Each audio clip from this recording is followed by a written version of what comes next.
Hey guys, what's happening? Lucky13 here, and today we're playing a little bit of Conan Exiles.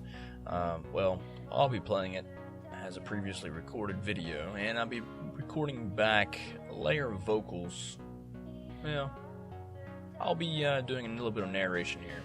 So basically, when you start the game, you start out as a barbarian in the wasteland of desert, and you must ravage the land of its natural resources, anywhere from the grass, the stone, the bark, sticks, wood, log, and iron. Iron is a main ingredient in this game, and it's kind of hard to find at the beginning of the game, but as you progress through the game, it gets a little easier.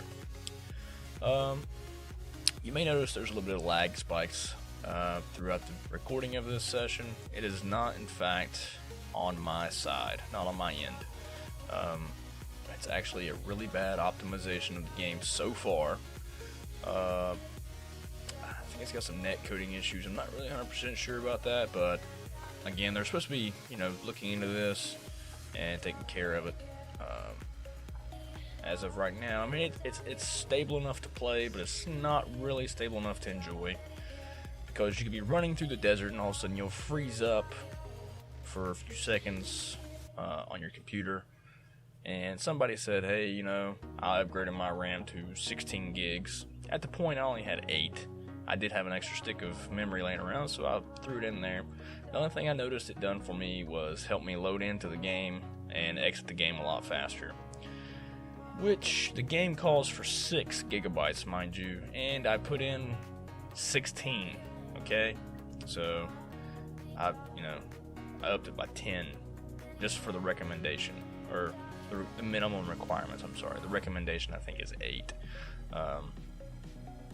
but it really made a small difference in loading time. That's about it.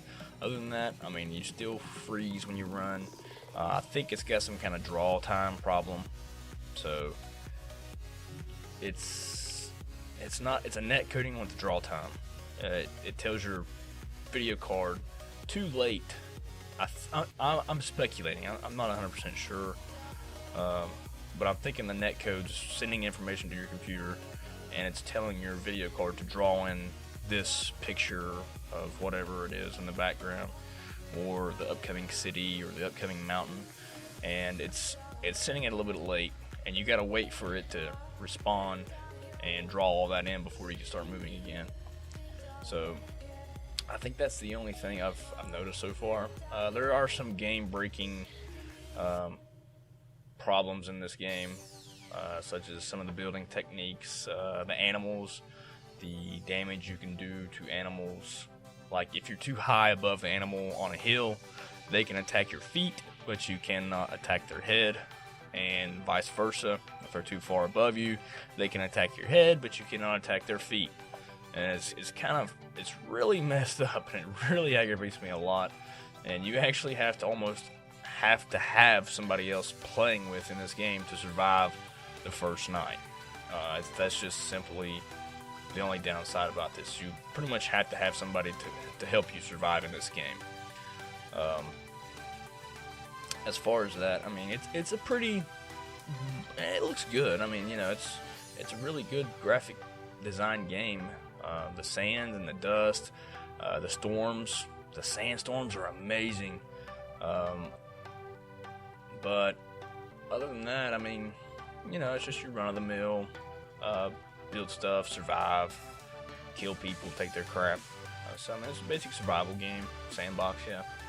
Which, I mean, when you go to the task manager, it says sandbox, Conan sandbox. So I mean, yeah, it is. It's a sandbox game for sure. The only thing it's missing really is digging into the earth. I mean, Minecraft style, you know what I'm saying? But for $25, it looks graphically superior to a lot of the games already out. Rust. I didn't play Ark too much. I didn't care for the dinosaur with the super futuristic aspect. Same reason I didn't play much of the Call of Duty newer Call of Duty stuff, because it has too much futuristic aspect. I'm not a big fanboy for old technology, but I mean, I'm a sci-fi geek. Okay, I like stuff from the old past. The Conan movie, for example, Arnold Schwarzenegger. Those are great movies. There's a few of them. Back to the Future. It's not really an ancient past, but it goes back and forth through time. Let's see.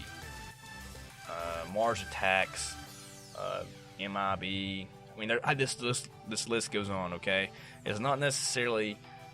It's so much that it's almost unplayable that it's so futuristic.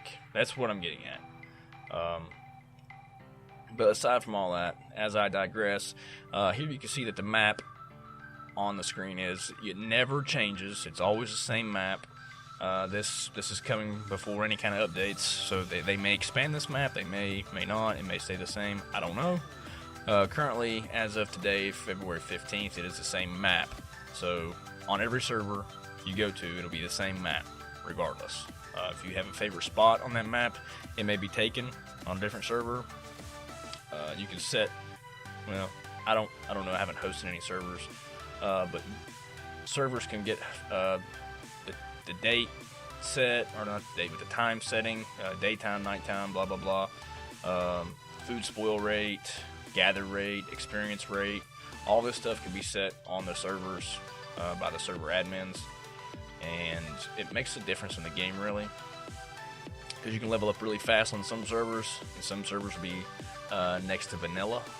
There may even be some that's slower progressive than vanilla. I don't know if that's possible. Maybe it is. But that would be a really hard server to play on.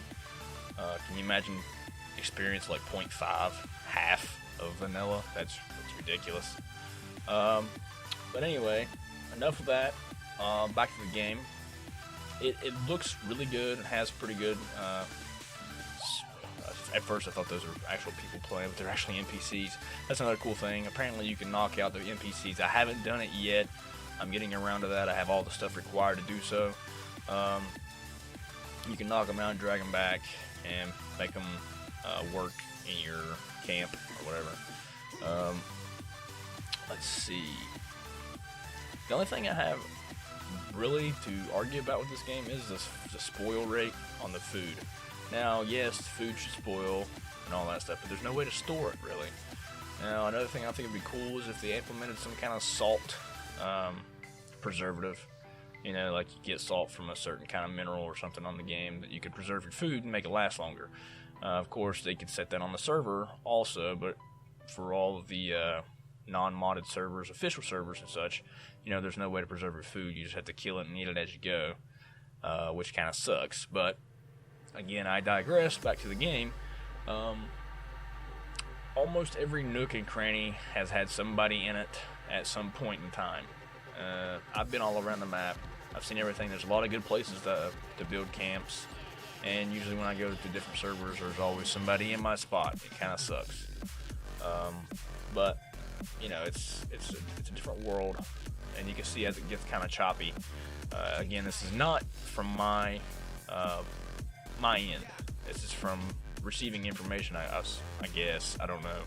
No other game I have a problem like this. This is early access, alpha, or beta, or whatever it is. I'm not sure. I think it's beta, and it's early access. So hopefully they'll have this straightened out before too long, because it makes it almost unplayable, because you may be getting attacked at points that you're doing this right here, and it's really frustrating because you can't attack back because you're freezing and you don't know where your assailant is, and it becomes a miserable nightmare, honestly. So that's the first thing I would address, honestly, is the lag issue with the freezing frame or whatever is going on, the net coding or the graphic draw time. I'm not sure what it is, but I would get that issue resolved immediately. Second issue would really be the attack strategy, because you can look down and up, but you can't necessarily attack down and up. Like if you're on a hillside, it makes it kind of difficult. That's a second issue. I would get that fixed. Other than that, I mean, it just kind of thrown up in the community. So whatever the community comes up with would be something I would suggest, maybe a AMA or something on Reddit would be a good way to get the idea about what people would like to see as a community and watching this game develop. So far, I think these guys are doing a really great job. I've only heard of maybe another couple of things from the Funcom. I haven't seen their name thrown around a lot, but this is definitely a better thing that they've thrown around. So I do like this. So I hope they keep up a good job. And that's about all I got for this video, guys. So if you do like this video and all the cool kind of, I guess it's a review more or less, or it's not really a gameplay. I mean, you could see me playing the game, but it's not really a gameplay. It's just kind of like a preview, review type of thing. Yeah, we'll go with preview, review. Alright guys, again, it's early access. You can buy this on Steam or G2A or any of those other little Green Man Gaming or whatnot. This sells second-hand CD keys. I would definitely recommend buying from Steam, firsthand. If you want to try to save some cash, you might get scammed. I'm not saying you will, but there's always that possibility. You can buy from one of those other sites. But as for that, guys, that's all I got for this video. Again, if you did like it, go ahead and give it a thumbs up. If you want to see more reviews and let's plays, first time plays or whatnot, go ahead and hit that subscribe channel button. And as always, guys, game on.